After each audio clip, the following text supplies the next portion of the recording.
Once upon a time, in a small town, there was a bakery named the Golden Loaf. The bakery was run by a kind-hearted baker named Thomas, who had inherited the bakery from his father. Thomas was passionate about baking, and he took great pride in creating the most delicious bread and pastries in the town.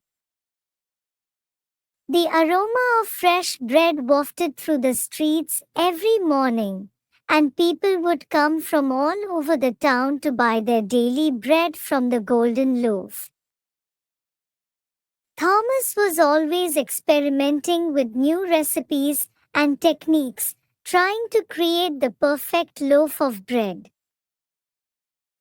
His dedication to his craft paid off, and soon, the bakery became the most popular place in the town.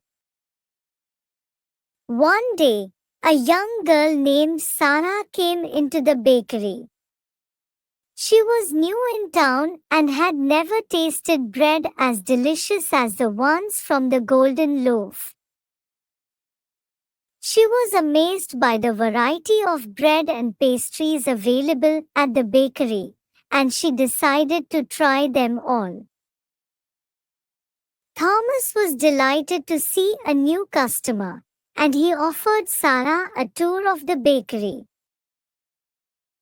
As they walked through the bakery, Thomas explained to Sarah the process of baking bread. He showed her the different types of flour, the kneading machines, and the ovens. Sarah was fascinated by the process, and she asked Thomas if he would teach her how to bake bread. Thomas was happy to oblige, and he started giving Sarah lessons on baking. Sarah was a quick learner, and soon, she was baking bread as delicious as Thomas. They started experimenting with new recipes together, and soon, they created a new type of bread that was a hit among the customers.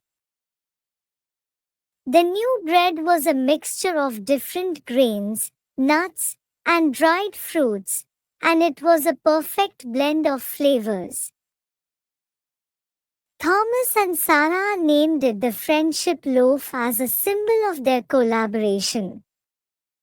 The Friendship Loaf became so popular that people from other towns started coming to the Golden Loaf to taste it.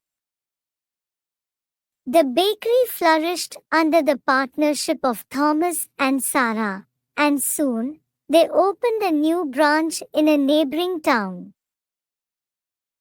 The Golden Loaf became a household name, and people would travel from far and wide to taste the delicious bread and pastries. Years passed, and Thomas decided to retire, leaving the bakery in the capable hands of Sarah. She continued to innovate and create new recipes, but the Friendship Loaf remained the most popular bread in the bakery. People still came from far and wide to taste it, and it remained a symbol of the friendship between Thomas and Sarah. In the end, the Golden Loaf became a legacy that was passed down through generations. It remained the most popular bakery in the town, and people would always remember the story of how a simple friendship between two people led to the creation of the most delicious bread in the world.